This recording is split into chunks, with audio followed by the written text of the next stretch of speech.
Within 4 hours, it had 325,000 views, and it was the number 3 video in all of YouTube. It today has 15 million views, and it has generated $72,000 in revenue. From just ad revenue? Just ad revenue alone. That is absolutely wild. There's no real penalty in quantity on short form, which is great. And I think that's where you win on short form is quantity. The past 28 days, I just looked, we generated on YouTube $14K in ad revenue just from shorts, and an additional $5.3K on TikTok from the same exact videos. Before we start this podcast, I have one little favor to ask you. Can you please hit the subscribe button down below so we can help more people every single week? Thank you. Where I'd like to start is you've generated over 10 million in your journey across your online presence. If you were to really break that down, like what do you think the components are for doing that? Like what is it that made you, the key person of influence, build that authority to generate that type of revenue? It didn't take me long when I started business, and this was in 2008, to realize that the growth of your business and your own success is equivalent to how well you serve the audience you're serving. And so along with that, you have to know who it is that you're serving, what it is that they need, what are their obstacles, what are their dreams, what are their ambitions. And the more that you can align with them, the better your results will be. And so I learned that really early on with my first business, which was an architecture business online, helping people pass an exam. This was after I got laid off. And I remember, and I wrote about this in my book, Superfans, a woman, her name is Jackie. She was one of my first customers. She had bought a study guide that I sold for $19 through PayPal on this blog I created that just held notes for my exam. And I started to get picked up on Google, and other forums found it. There weren't a lot of resources about this exam back in the day. And so Jackie purchased my exam guide. And then a month later, she took the exam, she passed, and she sent me this really kind note. She said, Pat, like I wouldn't have passed without you. I've been studying for, a very long time and nothing was sticking, but you finally made it happen. And that felt great, right? I like seeing that I've been able to help people. But what I didn't expect was that within the next 3 to 4 weeks, I would see 25 additional customers come with the same URL at the end of their email. She had gone and told every single one. I don't know how she did it or what she did, but she got every person in the firm basically to purchase my guide. And she could have just shared it for free, but she just wanted me to succeed as a result of me helping her. Because I helped her, she wanted to help me. And I think it was Zig Ziglar, later found out, he has a quote that says, you can get anything in life you want so long as you help other people get what they want. So I've always made it that. Serve first, default to generosity. I'm wearing the shirt right now. And in some way, shape, or form, it always comes back. It doesn't always come back right away. It doesn't always come back from the same person who you help. But the more that you put out there, the more the universe just has this way of reciprocating. That's kind of the logic around podcast too. It's the non-tangibles. It's the stuff that you can't really measure. And then 6 months, 2 years, 4 years down the line, that's when you get your like ROI. People put into the minds. They don't really understand that. That's like building the loyalty, building the community base, building the customer base. If you were to take that example specifically, right, because you can connect really strongly with your audience, especially like your customers, is there something you think you're doing that other people are not doing that's allowed that person to become a raving fan and turn into an evangelist and share it with 20 people? Yeah, I mean, a person doesn't become a fan the moment they find you, right? They become a fan from the moments that you create for them over time. So it's understanding the path that they are on and you being the guide to help them get to where they want to go. And it starts with small wins. It starts with relatability. It starts with speaking the same language as your target audience. From there, they might then become a subscriber because they trust you a little bit more. They're not necessarily loyal fans yet, but they have investigated what you have to offer and they kind of like it.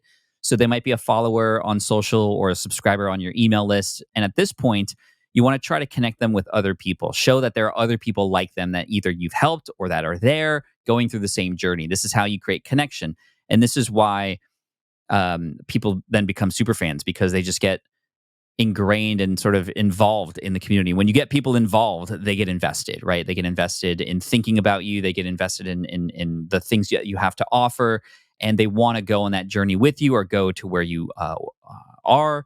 And more than anything, and where I'm focusing a lot now these days, is community, going along that journey with other people. And so, I kind of breezed over it, but this is the structure of how you create a super fan. It's by those moments you create over time. And it's also about having an opinion. It's about having personality, something that can draw a line in the sand, very sticky points of view that aren't just like trying to please everybody. And this was a very hard thing for me to learn, because I am a people pleaser. I want to make everybody happy. But if I try to please everybody, I'm not going to create an opinion or personality strong enough for people to get behind, right? Because I'm just kind of going everywhere, versus here's what I believe, here's what I am opinionated about, here is where I think we should focus. And if you want to come along the ride, come along the ride. And that's what a lot of people did. I think the other thing was not trying to pretend I was somebody I wasn't. When I first started out, it was all about authenticity, and it still is. But in the beginning, it was sort of unique to see somebody share not just the bad parts of the business, because I was sharing the good parts. I was writing income reports on my blog and sharing how much revenue I was making. But I was also sharing where I was falling short, what I had wished I'd done differently, my mistakes that I had made, how much money I lost because I made a bad decision. People enjoyed that more than they enjoyed the lessons. And I think that just brought a realness to what I was teaching. And then also realizing over time, and this doesn't happen right away, if you're a new content creator, you're not going to know the answer to this. What is your voice? You can only understand what that voice is when you put a voice out there and begin to start to navigate how it resonates with people. And it took a little bit of time, but I started to realize that I was just like the regular guy trying to support my family entrepreneur teaching business, not the Tim Ferriss, um, Silicon Valley bro, or some internet guru who was living in a mansion and had Lamborghinis and Corvettes and stuff. I was just like, I had a soccer mom van because we had young kids, and I was like, I just want to feed my family and have a good future. And I think a lot of people resonated with that. So all that combined definitely helped people connect with me early on. And then it's about continually delivering value. And I think that's where I stand out amongst many other people now, because I've been doing this for 16 years, since 2008. And I've been consistent. I've been showing up. I've been continuing to be authentic. I've been continuing to experiment, continuing to fail and share those results along the way. And many people have come and many people have gone. Many people have pivoted. And I've pivoted too, but I've just been always me. And because of that, there are people who will go to events that I'm at just to meet me, which is wild, and I still think is awesome. There are people who buy new courses that I come out with, and they don't even read the sales page. They're just like, "Oh, next course from Pat Flynn, I'm in." And it's an amazing thing that takes time. It takes vulnerability. It takes also just understanding analytics. There's some data and things like that that's important that I know we're going to get into. So yeah, it's been a fun ride, and still today, even after 16 years, I feel like I'm still in the beginning of things. Like there's new stuff coming that I can get behind and get excited about. And I think that's the other component of this. Before I finish rambling, is I've always tried to find the fun in all of this. It's helped me stick with it, and I make it a game sometimes to make it fun. If it's boring, I try to play with, well, how long is it going to take me, and can I get faster the next time, right? And I try not to compare myself to others. I try to compare myself to myself last week, to myself last month, to myself last year. That's what drives me forward. Well, for you, it's really like a personal pursuit.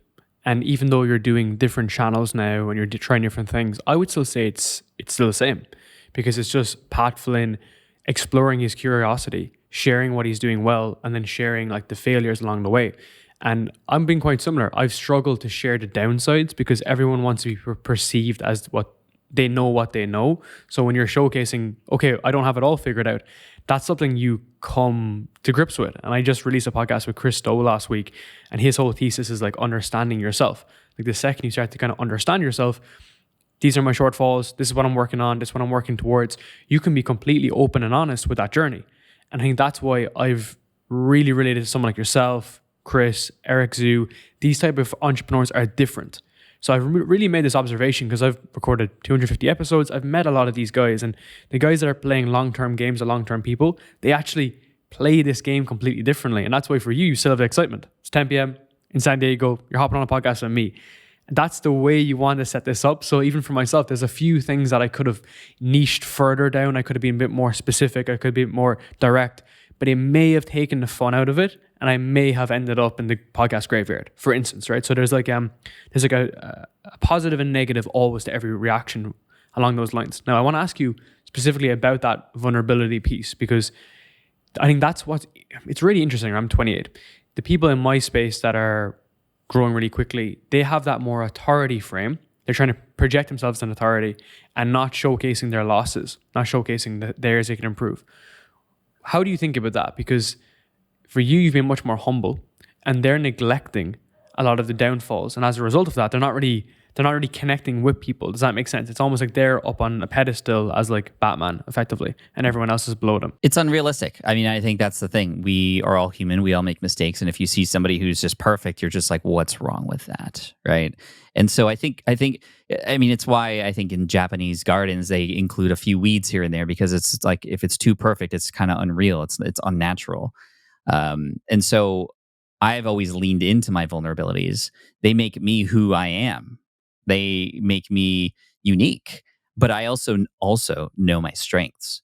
And I think it's important to, as you share vulnerabilities and as you become more honest with your audience, if you wanted to share, you don't have to share everything. I think it's just important to have some level of, oh yeah, well, that didn't work, and that's okay. I'm not perfect, and here's how we handled it, right? You don't have to cry about those mistakes. You don't have to, I mean, you could if that makes you feel better. But what I mean is, like, I think it's that there's a balance, right? You understand your vulnerabilities, but then you lean into your strengths. You learn from those mistakes. And I think it's inspiring for people to see somebody who they look up to who also makes a mistake, but then bounces back from it. I think there was a study that was done with like hotels, that hotels got higher ratings when they made a mistake, but then corrected, versus just like perfect hotels. And so I think it's important to be open and have just honest conversations. I think that's really what it's about, always being honest. And that's what I love about the podcast medium. You can have an honest conversation, you can be vulnerable and just chat about it, right? We're not editing this other than like the cool videos and stuff, but like the conversation is the conversation. And so it is what it is. And I think that's what makes us connect with each other. And I think that's now more important than ever, because AI is here, Chat GPT, Claude, and all these things that can spit out this information that once was valuable. It was once scarce. Now it's at our fingertips, and it's coming to us as if it's a human. So what are those things that AI is not going to do and not offer us? Those are the things that people will connect with, because that's going to be what's left that's human. And those things are the mistakes and vulnerabilities. Those things are the stories that we tell, wrapping that information in a way that is impactful, that creates emotion in some way, shape, or form. And the silliness and jokes and, just the personality behind it. Those are the things that I'm leaning into. I'm teaching my students to lean into. I'm teaching my kids to lean into, right? I'm like, okay, you want to be a coder, that's cool, but like ChatGPT can do that in a minute. How are you going to be different, right? It's like, we live in such a different world than when I started in 2008, when it was just blogging and you could just title something with a keyword and get traffic and then sell something on top of that. It's so different now. And let's dive into that, because I'm in the exact same position as you. I think like the podcast medium is the counter argument to the AI approach. It's like everything is a Zapier flow. Your message is being responded, your AI agent and everything. So this is bringing it back to like natural, more organic. Yeah. Although, have you seen Notebook LM? Have you seen that yet? No. Tell me more. Okay, so check this out. There's a tool that Google came out with called Notebook LM. Imagine you're a student and you take notes from a lecture. You can drop those notes into Notebook LM, press a button, and then it will create a podcast of two people having a conversation to help you learn the things that you wrote in your notes. It's almost discernible. It just sounds like two people having a conversation. It's the wildest thing. So even podcasting with information behind it as input is becoming even more human. So to take that even further, where you were going, right? Podcasting, we have these real people having real conversations. Now, even that's going to be mixed in with AI a little bit. So what are the things within our conversation like we're having now that will help us ensure that we are connecting with real people, because we are real people? And it's the stories we tell, the way we do it, our personality. It's the little inside jokes that we have with our communities, these little Easter eggs that only people who are in our community can understand. And these are the kinds of things that I'm developing with like my Pokemon community, that I launched during the pandemic, and it's just like become this phenomenon of a community that now involves live events with thousands of people flying in and paying to nerd out on Pokemon twice a year. It's called Card Party, and we have two next year. One in Tampa Bay and another one in Seattle, and it's like they're going nuts because that human to human connection is so real. Anyway, sorry I derailed you, but Notebook LM is such a dope tool, but it's also scary. Do you want to grow and monetize your podcast, but you don't know where to begin? Have you tried all the tricks and hacks, but nothing has worked? Have you been wasting time, money, and energy and seeing an analytics chart with no growth? That's where Vox comes in. We've been helping podcasts grow and monetize their shows for many years. We've grown shows to over 100 million views, done over 10 million downloads, we've generated over $2 million in only the last year alone. And we can help you grow and monetize your own podcast. We've had some shows go from absolutely zero. We've had some of the biggest influencers in the world come to us to help and improve their show. So if you want to learn exactly our podcast growth flywheel and exactly how we can do this for you and completely replicate success, schedule a call right down below with myself and we can go through the exact model for you and to grow your podcast this year. And we'll dive deep into the Pokemon community because that's the perfect example of a niche community of people that are all similar, that all vibe with one idea. Like everything that you've been teaching people, that is an example of you building. But before we get there, I do want to dive into how you think about your podcast specifically now in terms of, is it still natural to you in terms of like, are you still keeping it organic like this? Or what do you think about like the YouTube approach, which is, super edited, almost like controversial, almost there to catch guests, almost there to, it's like, I call it a reality TV show. So I'm trying to go counter to all of this, counter to all the AI approach, because I see the industry of podcasting becoming honestly like a reality TV show. And that's the reason why I'm putting a very hard foot on the other approach. There's room for all of it, I think. There are people who just love watching reality TV. We know this, and there's a space for that. But there's also people who hate that and want the real information from real people. And I think that no matter which method you choose, I think the idea is how can you create the best version of that for the content that you have and the audience that you're trying to build. So, I think there's room for that, but the video the video stuff's interesting. We're actually going to start experimenting with that in 2025, to be honest, because the reach opportunity on YouTube is so much bigger than the silo of just Apple Podcasts and Spotify. It's going to be an experiment. It could completely fail, but we are going to dedicate 3 months of resources to it to see if it works or not. And I feel like the conversations are going to be similar, but knowing it's on video, it might change a little bit. Definitely the hooks at the beginning are going to be way more important. On YouTube, you have to hook people within the first 3 seconds or you're done, which is why you see podcasts like Diary of a CEO. The first minute is like a Netflix trailer. It's like you're getting all these little hints of things that are coming and then half sentences that you're like, wait, what was he going to say? And you have to watch. And it's almost like, in a way, because of short form content and what it's done to our brains and our attention spans, it's almost like in order to get a person to commit to long form, you gotta short form get their interest in the beginning, right? And so it's like there's another person, Ramit Sethi, who does this really well. He's the only person I've seen who's done a really successful remote podcast, but on YouTube. And it's because he spends a minute in the beginning talking about what's about to go down. And he interviews couples and their money problems, and he gets real. And so he'll show tidbits and parts and like a woman crying and the man getting upset and like all this stuff. And you're like, oh, yeah, okay, I have to watch this now. Right. Whereas before, when I started podcasting in 2010, you could talk for 5 minutes in the beginning about your breakfast and you'd be fine because there was nothing else to listen to.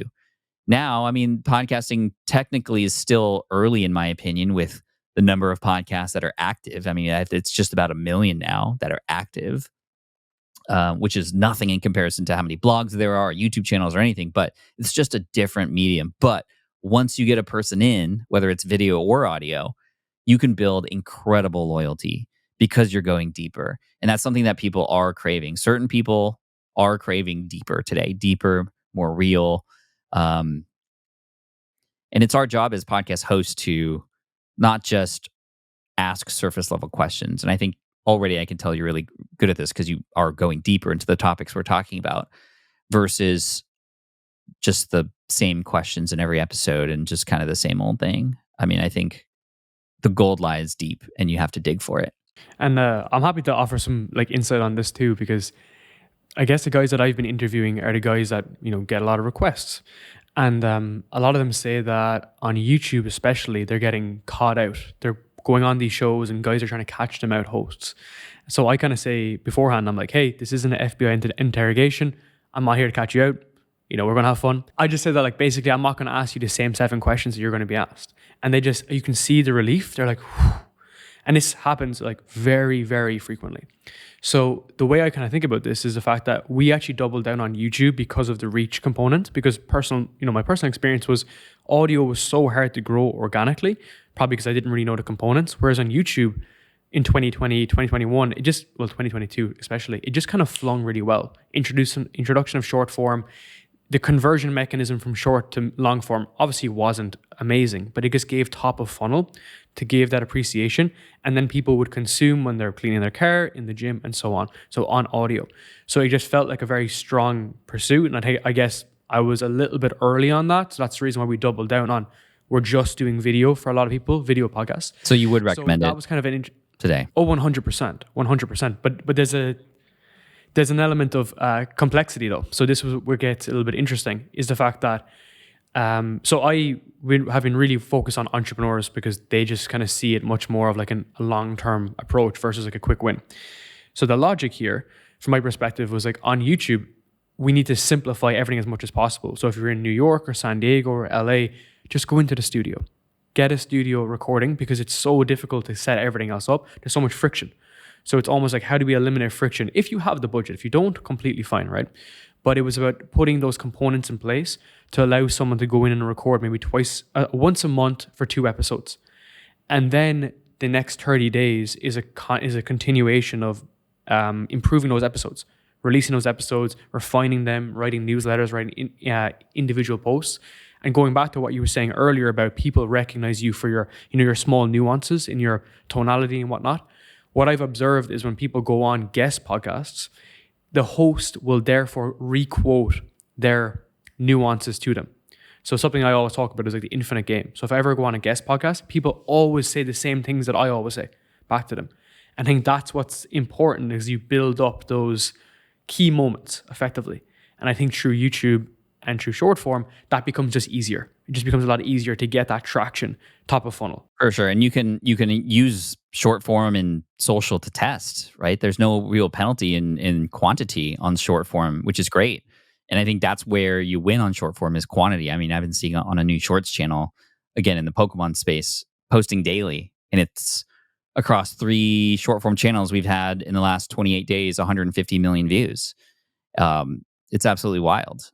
But in the beginning, first 20 days, it was crickets, and then just like took off on all 3 platforms. I don't think that's you though. I think that's actually YouTube though, warming to content and finding your avatar. Like, I don't think that's a you problem though. No, I mean, I just knew it just would take time. That's why I didn't give up on day 19. I was just like, I'm going to see this through for 3 months. 3 months is usually the amount of time I give something to like really test it and test any algorithms or anything like this. I used the same approach when it was like SEO was like a thing. It still is a thing, but like it used to be the thing if you were just blogging. So 3 months, saw some results within the first couple weeks. And then now just that shorts channel alone is, we're monetized on YouTube. We're monetized on TikTok. What's interesting is those videos now on YouTube, you can have shorts that are longer than 60 seconds. But for the longest time, it was under 60 seconds. So I would film for YouTube. Videos would be 57, 58 seconds, and I'd extend it 2 seconds at the end, or like slow something down by 0.9x just to reach a minute so that I can monetize on TikTok. Same video, just a part is a little bit slower so it can get over a minute so that you can get monetized on TikTok. And so the past 28 days, I just looked, we generated on YouTube 14K in ad revenue just from shorts, and an additional 5.3K on TikTok from the same exact videos, and 0 on Instagram, because you had to be grandfathered into the feed-based monetization on Instagram from a while back. Now it's just like subscriptions and gifts, which I don't get any of that. But the Instagram following is growing. But that's just a shorts channel. And it's interesting because I was so against shorts for so long because I was like, you can't build a loyal audience on it. Like longs all the way. Like longs build long relationships.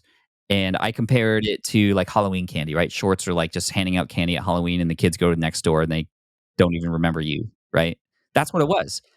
But now I still agree that long form is better and the CPMs and RPMs are much, much higher. You can build long form relationships there, but you can also do it on shorts if you show up every day and become a part of a person's life. And you're not just creating random videos, you create some series that people can expect every day. And now when I post, it's interesting because I post at 8:30 p.m.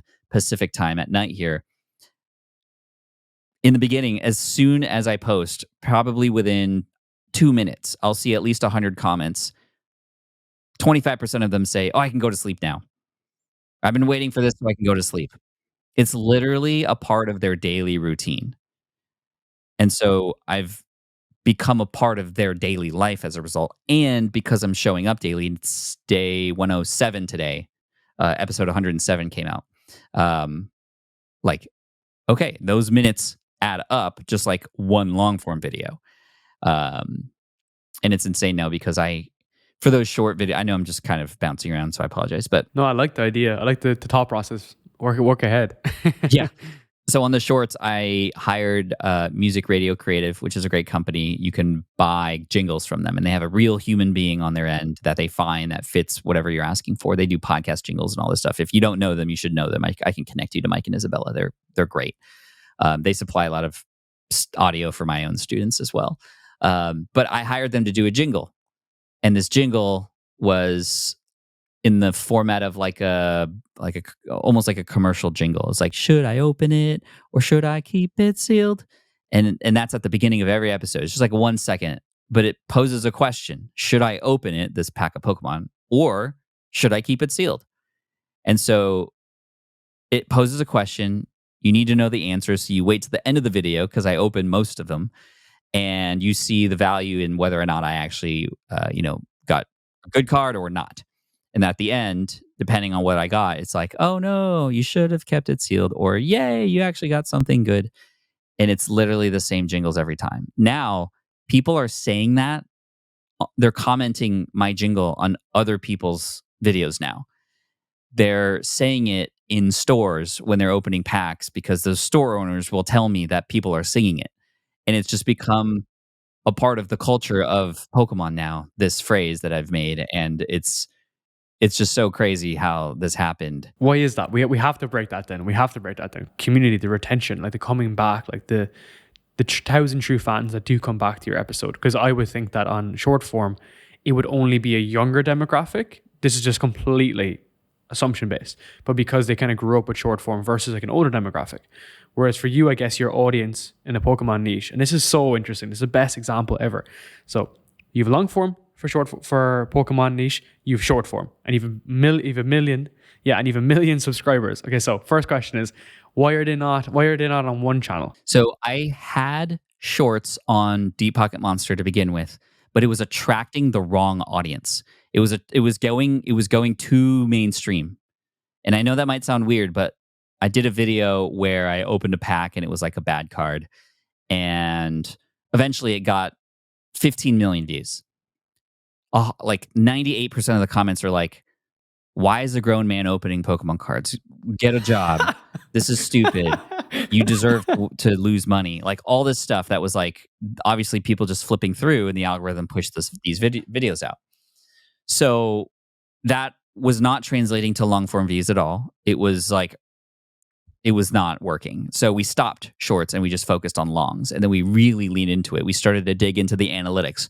We used to do these mystery box openings where I'd buy a multi-$100 box on eBay. I didn't know what was inside, and I'd open it. That concept was pretty good, right? Because it's like, oh, what's inside? And we go see, and we see if we got the value back. And we started to notice that after a few of them, looking at the retention graphs, that there were a few moments where the retention graphs were flat. And that means you're holding people's attention, right? It's not going down. And we noticed that what was flat was when I would buy these mystery boxes and there was a binder inside, like a folder with Pokemon cards. And we're like, oh my gosh, it's interesting. What would happen if we did a video where we just bought binders? Like I'm going to buy 2 binders and compare them. And it's like not a mystery box, but I'm just buying binders. So we did that. And it was the flattest line we've ever seen on our channel up to that date. And that video saw over 1 million views. And we're like, whoa, this is crazy. And then we started to experiment. We said, okay, well, what would happen if we filmed the video trying to fill up a binder and finish a set? Like, let's keep the binder idea, but how can we make it more interesting? Well, let's start with it empty and see if we could fill it up and complete a set within a certain amount of time. So there was a set called Brilliant Stars. I tried to finish it in 24 hours. So I took time off of work and everything to try to finish this in time, and I actually did. And I went all around San Diego, and I was making calls and going to card shops, and it was a fun little, like, almost vlog style tour around all of San Diego. But we made it dramatic. We had a timer. We played into that story, and that video within 3 weeks already had 1 million views, and it was blowing up. So we started to do more of that. More challenges. Could I do a 48-hour challenge? Could I do a 1-hour challenge? Could I do a whatever? And now the challenges are one, if not, it is the strongest bucket of content that we create, because we have different buckets. We have the mystery box bucket, which we had, and then we have buying collections from people bucket, and then we have these challenges. And these challenges have been absolutely blowing up. One of them we did when I went to Hawaii. I did a 48-hour challenge to finish this really popular set. And within 4 hours, it had 325,000 views, and it was the number 3 video in all of YouTube. It today has 15 million views, and it has generated $72,000 in revenue. Just that one video. Oh, sorry. From just ad revenue. Just ad revenue alone. Yeah. That is absolutely wild. Sorry, why is the CPM so high on that? It's not. Is that normal? It's low CPM. So my business channel, Pat Flynn, which by the way, I've had since 2009, it's not even at 500,000 yet. And then I start this new one, and then everybody's like, oh my gosh. And I tell people when You're taking the lessons though, that's the logic. For sure. That's what I was going to say. Like, people see the Pokemon channel and they're like, oh my gosh, like this was an overnight success. I'm like, nah, dude. I started on YouTube in 2009. This channel started in year 12, of that, right? Dude, I was in high school in 2009, bear in mind. Oh my gosh. So the CPMs are $5 to $6 per thousand. Whereas on my business channel, it's like I've had up to $45, $50 CPM. It's just the views are so much lower. And it's because of 2 things. Number one, just the number of people watching these videos, right? That's providing the revenue. But why are so many people watching this? Well, here's a sample of some of the comments we get. I don't even watch or care about Pokemon, but I can't stop watching these videos. I never knew I'd be so interested in Pokemon until I watched this video. So that's one part, right? We can capture attention through storytelling. It doesn't matter what the subject matter is. You can tell a story about anything. And if you tell it well, you can hold attention. So we have leaned into story, right? And number 2, some other comments are, like on that same video, the one from Hawaii, not me crying over a person finishing a Pokemon set. Why am I crying? Who cut the onions? All this stuff. Bringing emotion into it, right? When you get people to move or feel moved, you can get people to move. And that has been one of the biggest lessons in our story and packaging and all this stuff. How do you think about story selling as a component of that? Story selling is the way selling should be done, in my opinion. Because when you tell a story, you understand who is listening. So I guess there's good story selling and bad story selling, right? Like a version of bad story selling would be like, I went to an event once this is a real story. I'm not like telling a story. Well, it is a story, but I went to an event in 2013 and I didn't know, but it was a pitch fest. Guys would get on stage, tell this like heartfelt story. I got in a car accident and I almost died and all this stuff, or I had cancer and all this stuff. And I came back and now I'm selling this $10,000 product, right? and they would capture the emotion, like literally tears in the audience, and then they wouldn't just randomly say the $10,000 product, but they would lead into it, and it transitioned, and all of a sudden people got up, went to the back of the room, and paid 10 grand to be a part of this thing, and it just felt so slimy. It just was like, ugh, you've in a way, I don't want to say manipulated, but kind of, because when you get a person into an emotional state, they don't necessarily always make the right decisions. Whereas there's good story selling, in my opinion, which is you have a character in that story that a person can relate to, who overcomes a challenge that you also have. And without even asking, you want to be a part of that too, right? The story does the selling for you. And that's exactly why this video and all the challenge videos hit so hard with people who don't even care about Pokemon, because everybody can relate to trying to complete something and falling short. Everybody can relate to what it's like to find that last missing piece and the joy that comes with completion. Those are the human qualities that we're leaning into in that story. It just so happens to be about cardboard with cartoons on it. It's because you don't have the intention of sticking an offer down someone's throat as well. Because I went through the channel and I couldn't find any direct product. You had a few affiliate links, which are just happy coincidences. People want to go use it. But there was no like specific offer that I was like, okay, hey, go buy my high ticket program from here. And I think going into that at a subconscious level for you just allows you to play the game differently, because you're there to like literally serve people. I had the luxury of not having to make money from it. You are right. I'm just going to be honest.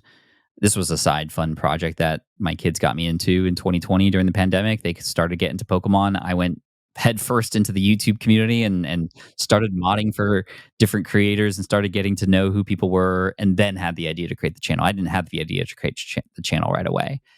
And now I'm at a point where Pokemon invites me to events as an influencer. They send me product before other people get it.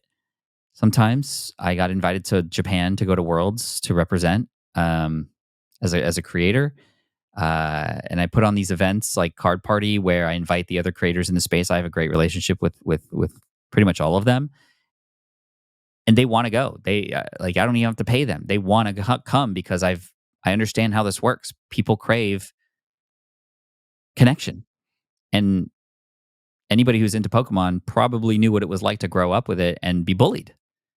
Well, here's an event that you can come that's a safe space for you to connect with the other people who were also bullied too, but you know that you're going to feel welcomed here.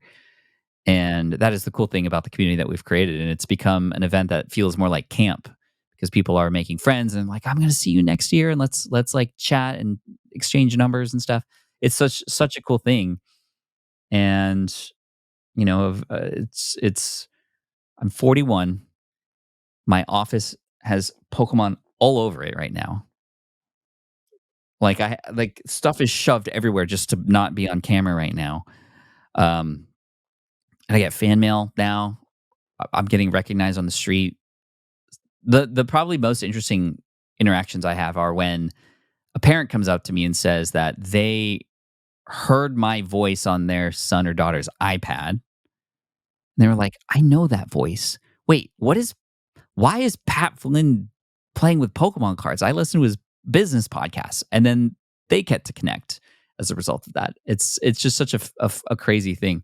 But again, it all stems back to leaning into who are these people and what are they interested in? What do they want? It's interesting too, because when I came into the space, I didn't even grow up with Pokemon. I grew up with Magic the Gathering. I played a different game. And so I was a newbie. So going into the space, I'm like, okay, well, I don't know everything. I can't pretend to be an expert here. It'll be very clear very early that I'm just regurgitating stuff other people say. I can't compete on collection because I'm just starting mine. So what can I compete on? I can compete on story. I can compete on owning the fact that I'm new, and that's how I position myself. Hey guys, I'm new here, and whatever I learn, I'm going to share with you. And my first videos were more educational about what I'm learning as a collector and mistakes that I made and purchases I shouldn't have made, and then mystery boxes, and then the binders and then the challenges and stuff.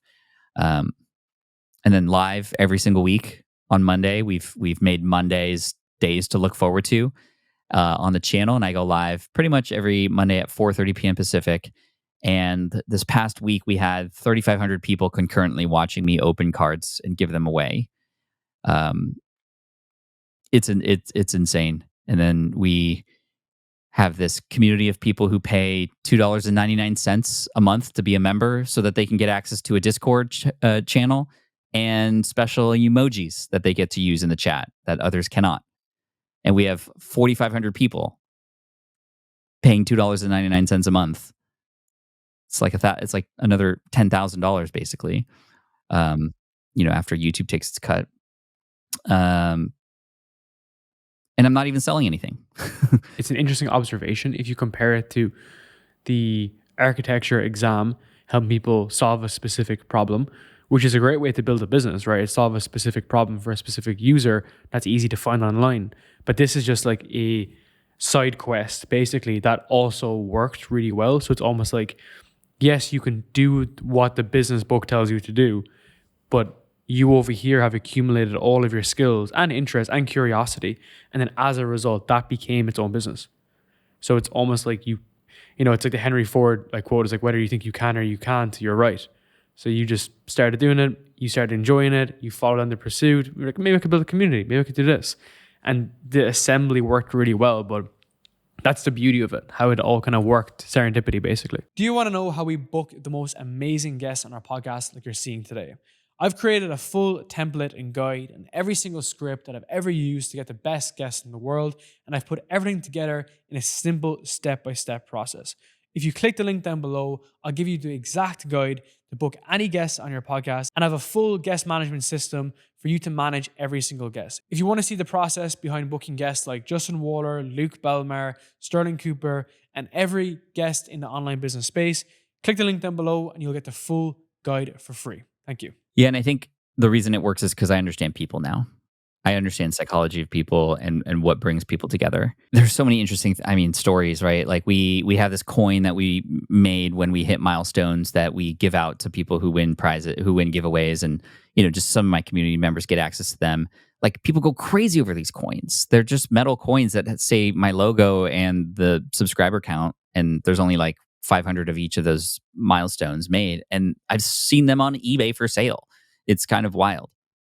So like these little trinkets, and I know like the military does that. They have these coins that signify certain things. It's almost like a badge, and those things work really well. One of the mystery boxes I opened randomly had a dish rag in it, and it I think was placed in there for like cushion to keep the card safe or whatever. But it was like this ugly green. It's I don't know where it is right now, but it's this ugly green and yellow dish rag. And so I could have just edited that out because it doesn't belong there. But I know that would be an interesting thing. So instead we leaned into it. So when I opened it and then, the cameras are rolling, I smell it and I'm like, what is this doing in here? And then I use it to wipe the table. It comes back again.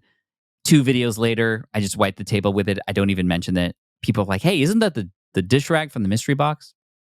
And then eventually, the dish rag has we put googly eyes on it, and now it's an emoji.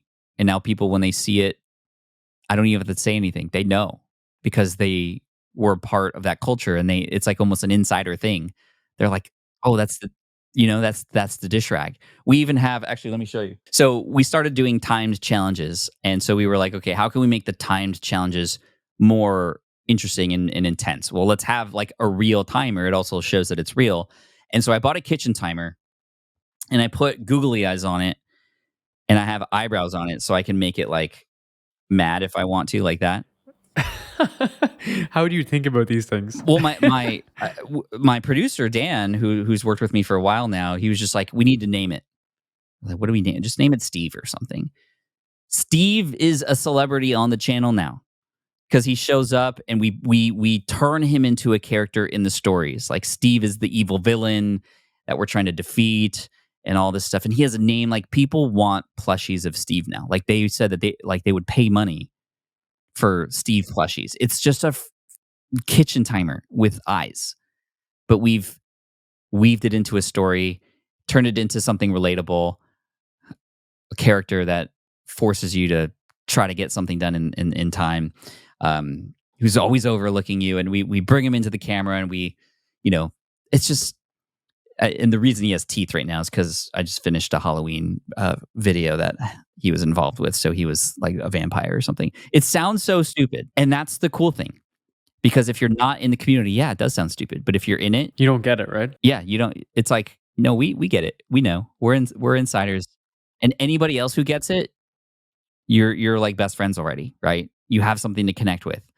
It's it's why when you go to like a sporting game and your team hits the winning run or whatever, or scores the winning touchdown, you're high fiving, you're hugging people who you don't even know simply because they're wearing the same ball cap. They're just wearing the same colors.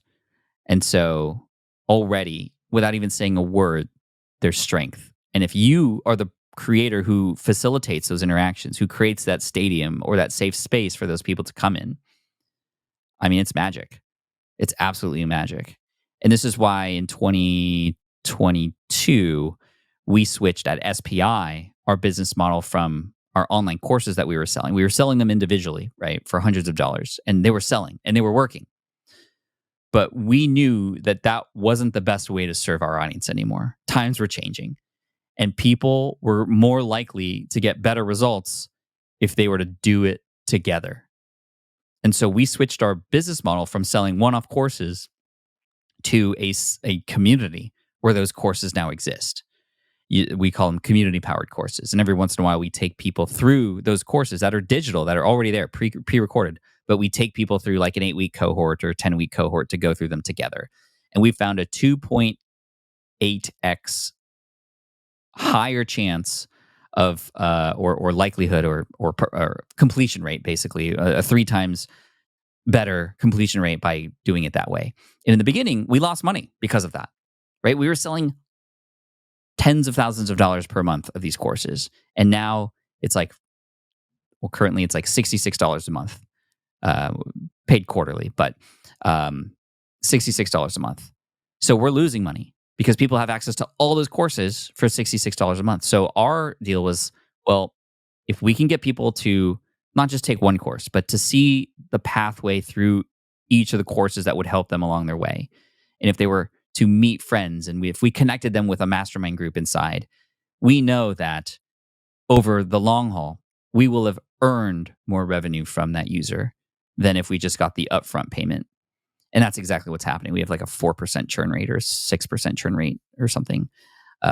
Because people are finding they come for the content, they stay for the community. They don't realize that too, right? That's what's interesting. They don't realize how much they need that accountability in one regard, but also community to work through it. Because similar to you, different complete angle. On top of the agency, we have a done with you component, which is still kind of high ticket, I would say that. But the logic in it is the fact that they have like a client success manager. They're very much more like hands-on. And because we're kind of not keeping tabs on them, but making sure they hit certain roadmaps, they're actually working through it because, completion rate of programs is incredibly low, right? Because of the fact that it's probably overwhelmed. The more one-to-ones I do with people, the more I realize that people just feel overwhelmed. But when you kind of create a vision for them, and then I think what's interesting is the fact that if they feel overwhelmed, but they feel overwhelmed with other people, it's almost like the community come together and they know that they need to start showing up to the calls, working the communities, actually engaging with other people. And dude, I got to say to you as well, like we started using Circle because of you too. Because I was using a very fragmented approach of Slack and Thinkific. It was a mess.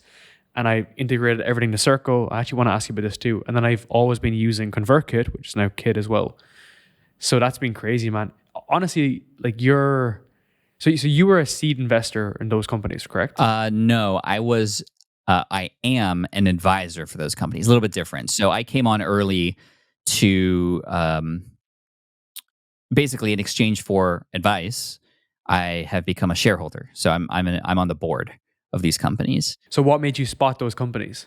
Because that was early, very early for those companies, especially Buzzsprout too. The first company that I'm not an advisor for Buzzsprout, just FYI. I'm just a fan of theirs and think they do great work. The first company I advised was Lead Pages. Clay Collins, the CEO, approached me and said, "Hey, do you want to be an advisor?" And I said, "I have no idea what that means." And he said, "Okay, well, here's how it works. In exchange for this many shares, which are worth this much, and hopefully will be worth more in the future, right? That's the play. Uh, I just want to get on a call with you once a month. And if you know anybody that can help the company, you give us those relationships. And if anything happens and like we need your help, like you're there for us." And I was like, "Yeah, sure, let's do it." And so we did that. Then Nathan Barry, CEO of ConvertKit, now Kit, approached me in a similar way. He took me out to coffee, told me he was creating this email service provider. I was on Aweber at the time, and then I switched to Infusionsoft, and then ConvertKit came on. And I was like, "This is exactly what I need." And I said, "I'd be happy to." And I was able to take that company from 5 figures ARR or MRR to 6 figures MRR, and it's now going crazy. And he credits me a lot for the start of the company in terms of giving it that surge in the blogosphere at the time, which I always appreciate. And then Circle was started by two ex Teachable employees. I was an advisor for Teachable as well, sort of a competitor to Thinkific, and Teachable was acquired. And that was cool because, I don't get paid for these things as advisor. You get paid when the company is acquired or sells or IPOs. And so I got a nice big check from Teachable in that acquisition.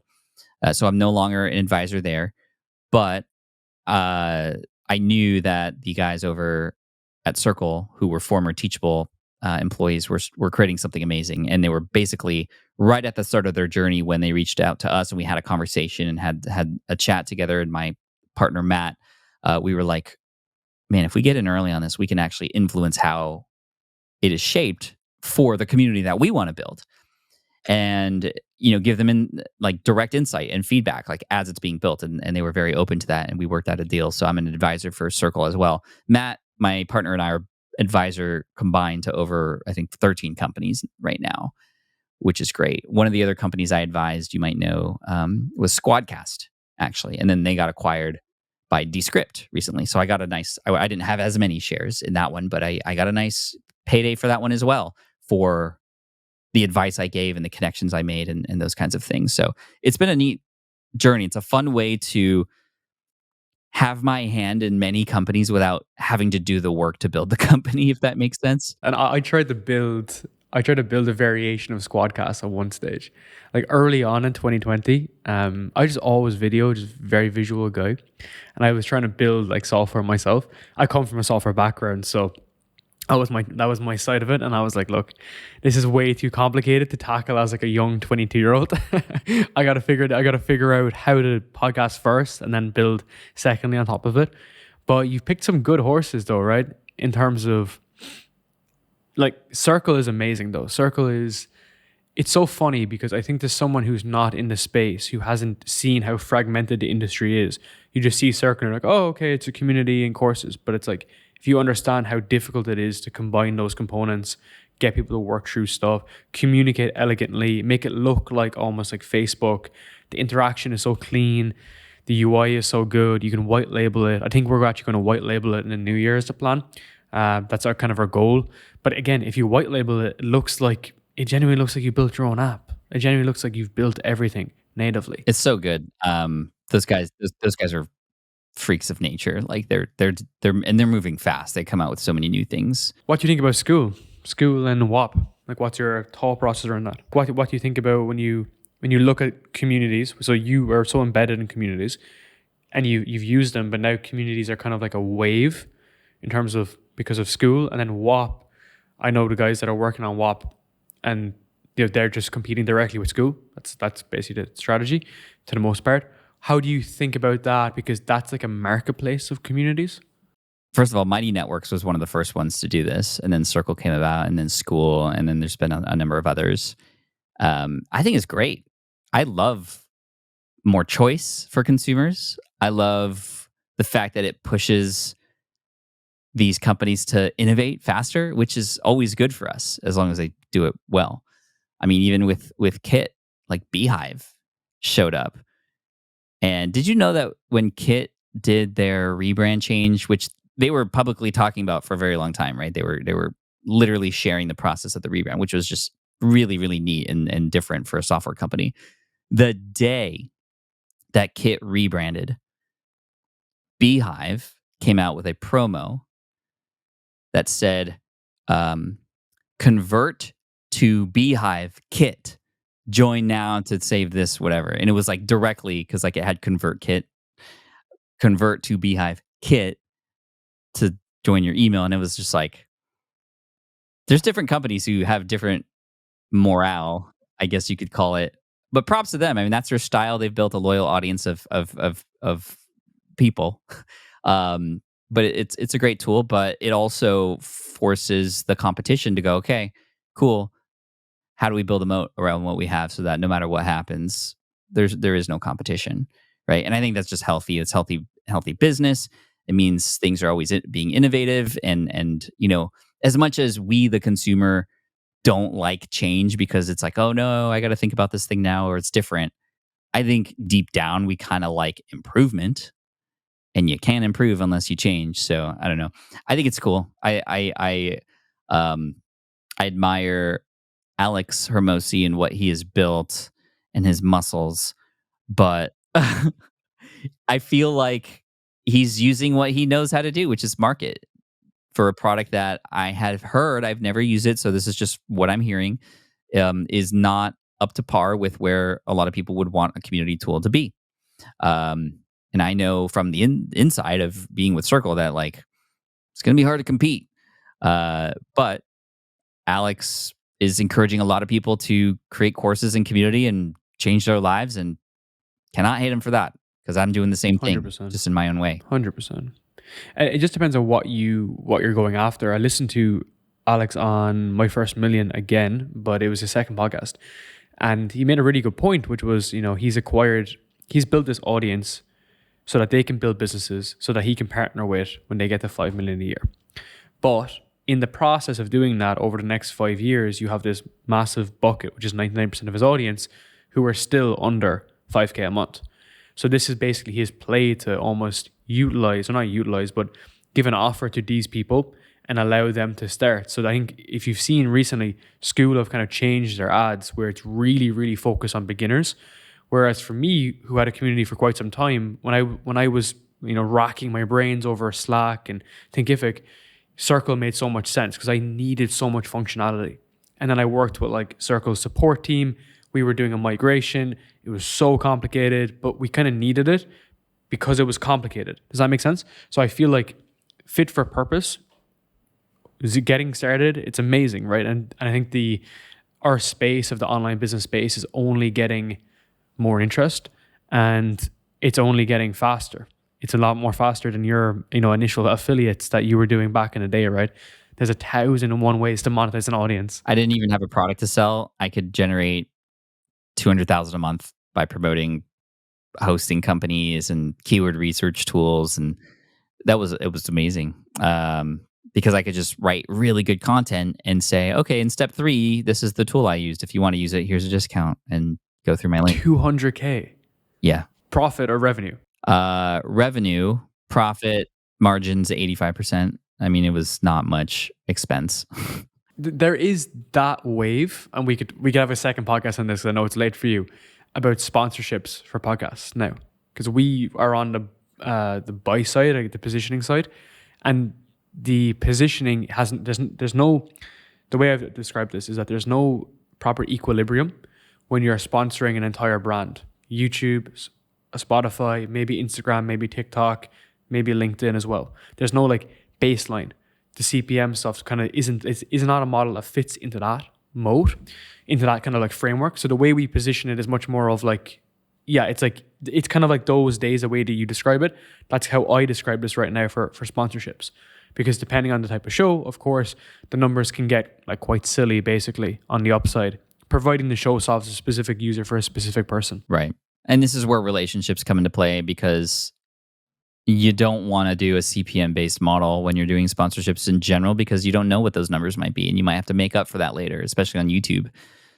It's kind of all over the place sometimes. But if you have a relationship and you understand the long-term partnership you want to create with a brand, then you form a sponsorship where it's more like a endorsement for a company and continual mentions of it and injecting it into the brand, or better yet, into your process of how you do what you do in a way that provides much more value than just, hey, let me take a break from this awesome conversation to interrupt you for 60 seconds about something that you probably maybe don't need.